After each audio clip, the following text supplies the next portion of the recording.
So అందరూ చెప్పే మాట సినిమా చాలా బాగుంటుంది, మీరు అందరూ చూడండి అని. ఖచ్చితంగా ఈ ఇయర్లో గుర్తుంచుకునే ఒక సినిమా మాత్రం అవుతుంది ఈ సినిమా. అలాగే ఈ సినిమాకి ఎడిటర్గా ఒక అమ్మాయిని ఇంట్రడ్యూస్ చేశారు. ఇంట్రడక్షన్ అమ్మా, నాకు తెలియదు సార్, ఏమనుకోవద్దు. అలాగే ఫోటోగ్రఫీ కానివ్వండి, ఫోటోగ్రఫీ చాలా బాగుంటుందండి ఈ సినిమా, చాలా బాగుంటుంది.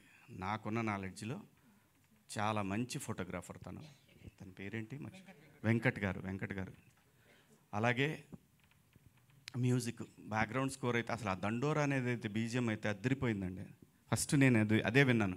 నాకు టీజర్ కన్నా అది చాలా బాగా నచ్చిందని చెప్పాను. వాస్తవంగా నేను అన్నది అది చాలా బాగా నచ్చిందని. అందరూ బాగా పనిచేశారండి ఈ సినిమాకి.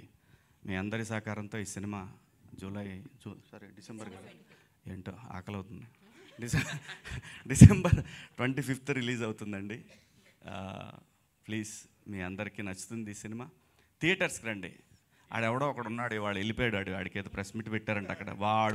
వాడేంటండి బాబు అంటే వాడికి ఏదో బాధ, ఏదో కసి, వాడికి పోనీ కసి మొత్తాన్ని పట్టేశారు అబ్బాయిని.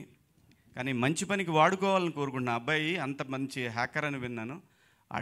ఆడు దేశానికి ఉపయోగపడే మనిషిగా తయారైతే బాగుంటుంది. కనీసం ఇక్కడి నుంచి మారైనా సరే.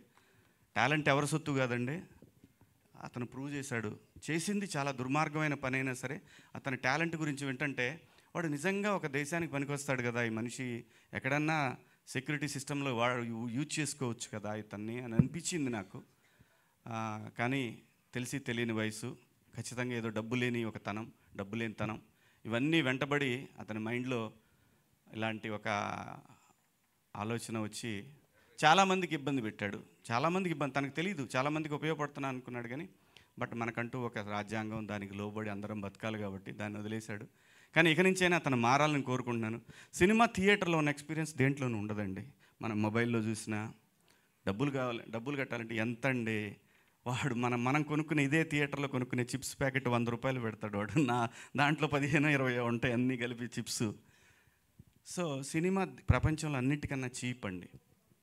అంటే కొంతమంది మాట్లాడాలని మాట్లాడుతూ ఉంటారు కానీ ప్రపంచంలో అన్నిటికన్నా చీప్ వస్తువు ఏదైనా ఉందంటే 3 గంటల సేపు దాన్ని, ఒకవేళ ఆ సినిమా బాగుంటే జీవితాంతం గుర్తుంచుకునే ఒక ఎంటర్టైన్మెంట్ అండి. అది లైఫ్ లాంగ్ గుర్తుంటుంది ఆ సినిమా. ఒక మిస్సమ్మ సినిమా ఉంది ఎన్టీ రామారావు గారు, అది ఎప్పటికీ గుర్తుంది. పాతాళ భైరవి ఎప్పటికీ గుర్తుంటుంది. చచ్చిపోయేటప్పుడు కూడా పిల్లలకి, మనవాళ్ళకి అళ్ళకి చెప్తాం మనం, అరే భలే సినిమా, అలాంటి సినిమా ఉంది, బాహుబలి. సినిమా అనేది పెట్టేది 200 రూపాయలు కావచ్చు కానీ అది జీవితంలో మార్పులు తీసుకొస్తుంది, జీవితాంతం గుర్తుంచుకునేలా చేస్తుంది. ప్లీజ్ థియేటర్కి రండి, థియేటర్లో చూడండి. బాగుంటేనే చూడండి, బాగాలేకపోతే ఎవడు మనం చెప్పినా చూడరు పెట్టరు. థియేటర్ ఎక్స్పీరియన్స్ దేంట్లోనూ రాదండి. ప్లీజ్ దయచేసి ఇంకా పైరసీ వద్దు, చూడొద్దు. దాంట్లో ఏముంటుంది, తిట్టుకుంటా చూసుకోవడం తప్పితే వినపడదు. మళ్ళీ వాడిని పెట్టినోడిని తిడతా, ఈ ఎదవ మరీ పెట్టినాడు కనీసం సౌండ్తో పెట్టలేదని వాడిని తిడతాం, రకరకాల ప్రాబ్లమ్స్ అన్నీ. సో